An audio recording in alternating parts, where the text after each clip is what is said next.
అన్నంలో చక్కగా కలిసే విధంగా కాకరకాయ ఫ్రై ఎలా ప్రిపేర్ చేసుకోవాలో చూసేద్దాం రండి. కాకరకాయ ముక్కల్ని ఫస్ట్ ఇలా సన్నగా కట్ చేసి పెట్టుకోవాలి. తర్వాత ఇందులోకి కొద్దిగా పసుపు, కొద్దిగా ఉప్పు వేసుకోవాలి. వేసుకొని ఇదంతా ఒకసారి బాగా కలుపుకోవాలి. కలిపేసి 2 నిమిషాలు వదిలేసేయాలి. ఈలోపు మనం ఉల్లిగడ్డ, పచ్చిమిర్చి, అలాగే కరివేపాకు, కొత్తిమీర ఇలా సన్నగా కట్ చేసి పెట్టుకోవాలి.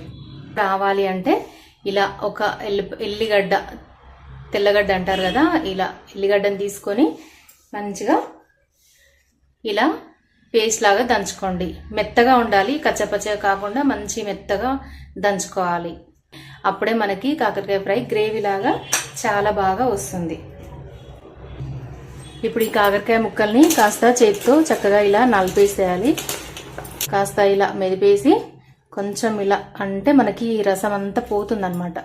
మనం తాలింపు వేసేటప్పుడు చూసారు కదా ఈ రసం. ఇప్పుడు ఈ ముక్కలు తాలింపులో వేసుకోవాలి. ఇప్పుడు స్టవ్ పైన కళాయి పెట్టి 2 పావులు నూనె వేద్దాం. 1 టీ స్పూన్ వరకు జీలకర్ర వేసుకోవాలి. కొత్తిమీర తప్ప మిగతా అన్ని వేసుకోవాలి. ఉల్లిపాయ, పచ్చిమిర్చి, కరివేపాకు వేసుకోవాలి. వేసి కొద్దిగా ఫ్రై చేసుకోవాలి. కొంచెం మంచి కలర్ రావాలి. మనం ముందుగా దంచి పెట్టుకున్న వెల్లుల్లి ముద్ద వేసుకోవాలి. మీకు ఒకసారి అంతా బాగా కలుపుకోవాలి.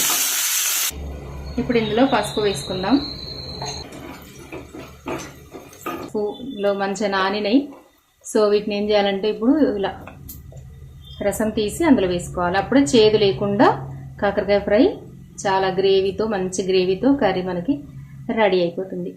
చూడండి ఇలా. ఇప్పుడు కాకరకాయ ముక్కలు వేసేసుకోవాలి. కొంచెమైనా తీయండి, అప్పుడే చేదు లేకుండా మంచిగా అవుతుంది. ముక్కలన్నీ ఒకసారి అంతా బాగా కలుపుకోవాలి. ఇలా 10 నిమిషాల పాటు మీడియం ఫ్లేమ్లో మంచిగా కలుపుతూ ఇలా వేయించుకోవాలి. మూత పెట్టాలి, మధ్య మధ్యలో కలుపుకోవాలి. పెండి మంచిగా కొంచెం కలర్ చేంజ్ అయింది కదా. ఇప్పుడు తగినంత ఉప్పు వేద్దాం. ఉప్పు వేసి మరొక 5 నిమిషాలు ఇలాగే ఫ్రై చేసుకుందాం. కొద్దిగా వేసాం కదా, కొంచెం కాకరకాయ ముక్కలకైతే పట్టి ఉంటుంది. సో ఇప్పుడు చూసి వేసుకోండి తగినంత. మళ్ళీ ఒకసారి అంతా కలిపేసుకొని మరొక 5 నిమిషాలు ఇలా వదిలేద్దాం. మీరు కావాలంటే కాకరకాయ ఫ్రై మరి మంచిగా మగ్గడం కోసం లైట్గా వాటర్ అనేది మనం పైన ప్లేట్లో మాత్రమే వేసుకోవాలి. మూత తీసి కలుపుకోవాలి. తగినంత కారం వేసుకోవాలి.